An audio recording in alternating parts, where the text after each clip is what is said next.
জাপানের গ্রাম থেকে সবাইকে শুভেচ্ছা। ওহায়ো গোজাইমাস।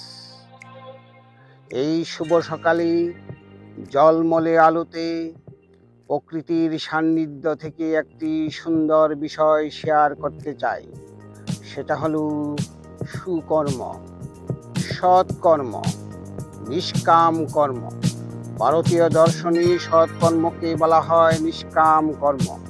ফলাফল আশা না করে সৎকর্ম করে যাওয়াকেই বলা হয় নিষ্কাম কর্ম।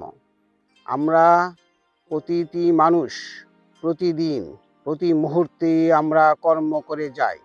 এই কর্ম ফলই হলো আমাদের জীবনের সুখ ও শান্তি, কিন্তু সব কর্মই আমাদের সুখ ও শান্তি আনে না। এর মূল কারণটা কি? এর মূল কারণটা হলো কন্ডিশনাল ওয়ার্ক। আনকন্ডিশনাল যদি আমরা হতে পারি, আমরা যদি সৎ কর্ম করে যেতে পারি, আমরা যদি ফলাফল আশা না করি কর্ম করে যেতে পারি, তখন প্রতিটি কর্মই হয়ে যায় সুখ ও শান্তির মাধ্যম। আমরা যদি পাই তাহলে কিন্তু আমরা আনন্দিত হই। আমরা চেষ্টার পর না পেলে আমরা নিজেদেরকে পরাধীন মনে করি, নিষ্ফলা মনে করি ব্যর্থ। আসলে তা নয়। প্রতিটি কর্মেরই একটা নির্দিষ্ট মাত্রা রয়েছে, নির্দিষ্ট বাস্তবতা রয়েছে। এই বাস্তবতা যারা বুঝে, যারা মানে, তারাই কর্ম করার পরও কন্ডিশনাল হয় না, সুখী শান্তিতে জীবন যাপন করে। যাই হোক, শুধুমাত্র ভারতীয় দর্শনে নয়, মধ্যপ্রাচ্যের দর্শনে, সেমিটিক রিলিজিয়নগুলিতেও একই কথা বলা হয়েছে। আমাদের প্রিয় নবীজিও একই কথা বলেছেন, নসিবে বিশ্বাস করতে বলেছেন। আমাদেরকে যদি নসিবে বিশ্বাস করি, আমরা যদি শবে বরাতে বিশ্বাস করি, তাহলে কিন্তু একই কথা দাঁড়ায়। সেটা হলো নিষ্কাম কর্ম, ফলাফল আশা না করা। কারণ ফলাফল আমাদের কাছ থেকে আসে না, ফলাফল আসে উপর থেকে, আল্লাহর কাছ থেকে। অনেক সৎকর্ম করার পরও আমরা যদি ফলাফল না পাই, সে ব্যাপারে মহামতি বুদ্ধও একই কথা বলেছেন।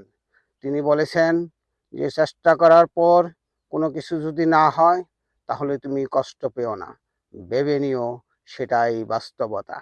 এভাবে পৃথিবীর প্রতিটি দর্শন, প্রতিটি জীবন পদ্ধতি, প্রতিটি সভ্যতাতে একই কথা বলা হয়েছে। কিন্তু আমরা মানুষেরা অনেক আবেগী মানুষ, নিজেদেরকে স্বাধীন এবং সার্বভৌম মনে করি, কিন্তু আসলে তা নই। আমরা হলাম ইন্টার কানেক্টেড। এই ওয়ার্ল্ডের সঙ্গে, এই বিশ্বের সঙ্গে আমরা সংযুক্ত প্রাণী, কিন্তু আমরা সবসময় নিজেদেরকে সেপারেট মনে করি, যার ফলশ্রুতিতে আমরা ফলাফলকে মেনে নিই না, কষ্টকে মেনে নেই না, বাস্তবতাকে মেনে নেই না। আমাদের প্রিয় বিজ্ঞানী আইনস্টাইন একই কথা বলেছেন যে যখন মানুষ ইনক্লুডেড লাইফ লিড করে, তখন মানুষ শান্তি পায়। যখন মানুষ বিচ্ছিন্ন অর্থাৎ এক্সক্লুডেড লাইফ লিড করে, তখন সে কষ্ট পায়। যাই হোক, সবচেয়ে বড় কথা হলো যে আমাদেরকে নিষ্কাম কর্ম করে যেতে হবে।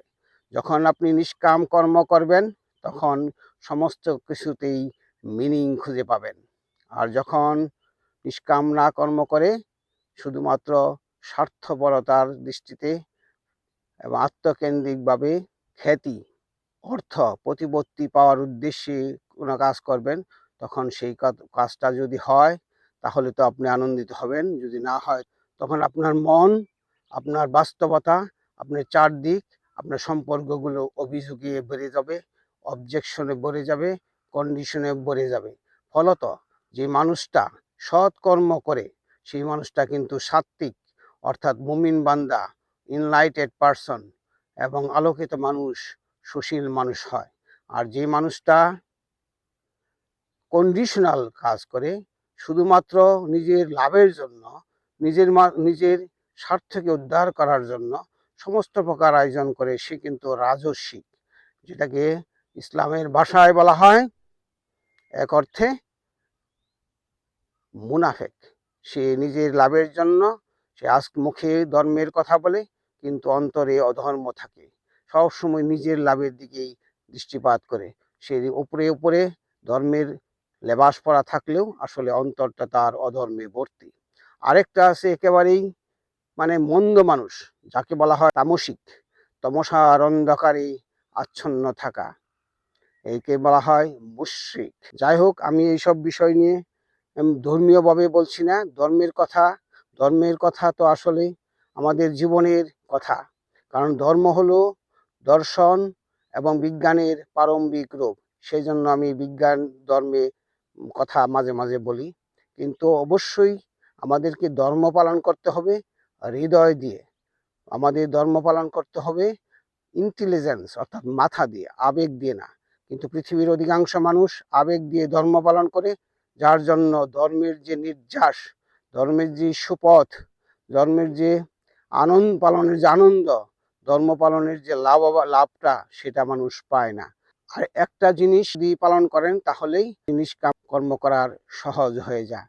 আমি 1995 সন থেকে প্রথম যখন ভারতীয় দর্শন পড়ি, তখন থেকে আমি এই জিনিসটা হৃদয়ের ভিতর লালন করি। সেটা হলো, এই দুনিয়াতে আমি কিছু নিয়েও আসি নাই, এই দুনিয়া থেকে আমি কিছু নিয়েও যাব না। যা নিয়েছি এখান থেকেই নিয়েছি, যা দিয়েছি এখান থেকেই দিয়েছি। আজকে যা আমার আছে, গতকালকে তা আরেকজনের ছিল। আজকে যেটা আমার হয়তো আগামীকাল আরেকজনের হবে।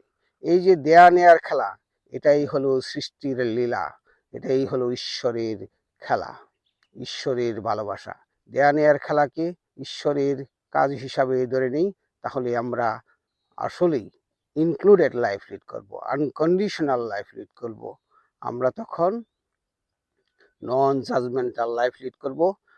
ব্যর্থ হলে অন্যকে দোষারোপ করব না, আর সফল হলেও একেবারেই দুনিয়া জয় করে ফেলেছি, এটাই আমার জীবনে পাওয়া, এমনটা হবে না। কখনোই বৈরাগ্যবাদ পালন করা যাবে না। বৈরাগ্যবাদ পালন করলে আপনি কিন্তু নিষ্কর্মা হয়ে যাবেন, আপনি কিন্তু অথর্ব হয়ে যাবেন, পরামুখী হয়ে যাবেন। সবচেয়ে বড় কথা হলো, আপনাকে সর্বোচ্চ সজাগ, সচেতন ও সতর্কভাবে চেষ্টা করে যেতে হবে। যদি চেষ্টা করার পর না হয়, তাহলে মেনে নিতে হবে। তাহলেই আমাদের জীবন, আমাদের পরিবার, আমাদের সংসার, আমাদের সমাজ সুখী সুন্দর হবে। ঠিক জাপানিদের মতো, জাপানিরাও একই কর্ম করে। এরা ধর্মীয়ভাবে খুব বেশি সংবেদনশীল না, সমস্ত ধর্মকেই ভালো দিককে ওয়েলকাম করে, কিন্তু সদা সৎকর্ম করে। এমনকি জাপানিজ প্রস্টিটিউটও তার কর্মটা সঠিকভাবে করে, যার ফলশ্রুতিতে আমাদের জীবন সুখী সুন্দর হয়েছে এবং যেটা করা দরকার ঠিক সেটাই করে, যার যেটা দায়িত্ব সেটাই করে। এর জন্য মিথ্যা অহংকার, মিথ্যা আবেগ শো করে না। যাই হোক, আমাদের জীবন জাপানিদের জীবনের মতো সুখী সুন্দর হোক, সেই কামনায় রইল। ধন্যবাদ।